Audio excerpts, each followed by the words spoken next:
Olá, bom dia, que as bênçãos e a paz de Deus esteja contigo e toda a sua família nesse dia. Em continuidade, o estudo da nossa lição 10, hoje vamos estudar o quarto tópico, atitudes sombrias levam a ações sombrias. Se você tem um pensamento em coisas negativas, automaticamente você estará exposto a sentir desejo de fazer ações, né? Porque as nossas ações começam em nossos pensamentos.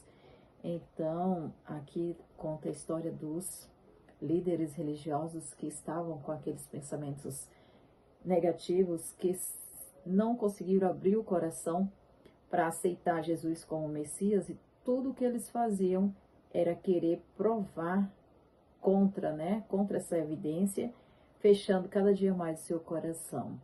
A letra A diz assim: visto que os fariseus irados não queriam aceitar a evidência, o que fizeram com o rapaz que testemunhou da própria cura? Na pergunta anterior, a gente viu a resposta do homem que fora curado. Ele falou que se esse não fosse de Deus, nada poderia fazer, que eles estavam acusando Jesus de ser um pecador, e o jovem firmemente afirmou que se Jesus não fosse de Deus, como que ele operaria aquela cura, né? E a resposta deles, dos líderes, respondeu eles e disseram-lhes: tu és nascido todo em pecado e nos ensina a nós? Eles, admirados, né, com aquela resposta sábia do jovem, ficaram irados ao mesmo tempo, e a ação dele naquele momento, ele já não tinha mais argumento, então a ação dele foi expulsar o jovem da sinagoga. Quando uma pessoa era expulsa da sinagoga, ela não podia mais participar dos serviços sagrados. Então, muitos não quiseram aceitar Jesus publicamente porque tinha medo de ser expulso, mas o jovem não teve medo, né? E ali ele passou por esse processo. A nota diz assim: o homem enfrentou seus inquisidores no próprio terreno deles. Sua argumentação era irrefutável. Os fariseus ficaram atônitos e em silêncio, hipnotizados pelas palavras incisivas e determinadas do jovem. Mantiveram-se quietos por alguns instantes. Então, sacerdotes e rabinos, com a testa franzida, recolheram suas vestes como se temesse a contaminação do contato com ele. Em seguida, sacudiram a poeira dos pés e o acusaram: tu és nascido todo em pecado e nos ensina a nós? E os excomungaram. A pergunta B, por outro lado: como Jesus tratou o jovem? Essa pergunta me fez refletir que o importante não é o julgamento dos homens, né? Muitas pessoas nos acusam, mas não conhecem o íntimo do nosso coração. Mas Jesus conhece, e ele tratou de forma bem diferente, né? Jesus ouviu que o tinham expulsado, e encontrando-o disse-lhes: crês tu no Filho de Deus? Ele respondeu e disse: quem é, Senhor, para que nele creia?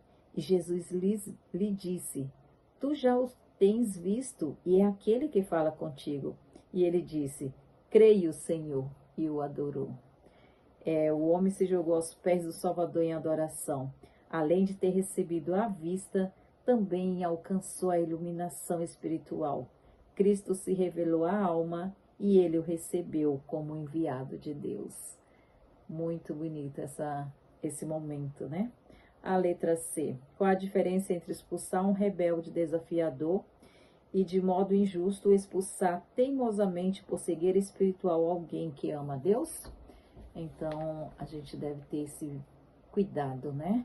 Principalmente os líderes religiosos, de não expulsar uma pessoa do convívio cristão, sendo que essa pessoa é uma pessoa sincera.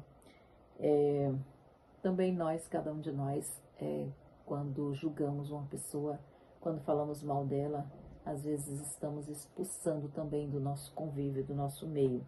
Mas devemos ter o cuidado.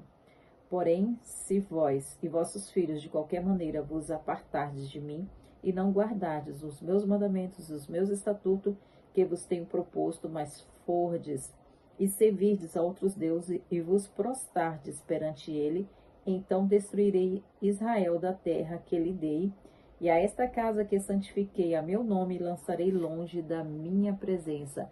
Israel será por provérbios e motejo entre todos os povos. Quando a gente lê a Bíblia, a história do povo de Deus, a gente vê quando eles se afastavam de Deus, Deus não permanecia com eles também, né? Porque eles não queriam a presença de Deus com ele.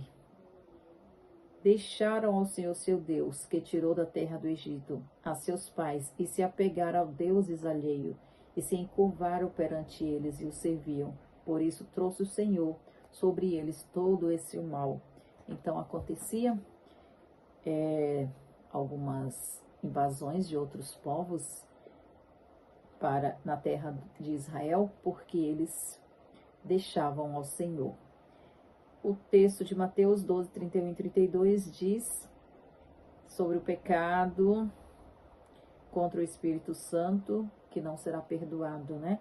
E se qualquer disser alguma palavra contra o Filho do Homem, ser-lhe-á perdoado, mas se alguém falar contra o Espírito Santo, não lhe será perdoado, nem neste século, nem no futuro. Porque são evidências que o Senhor envia, mas a pessoa não aceita.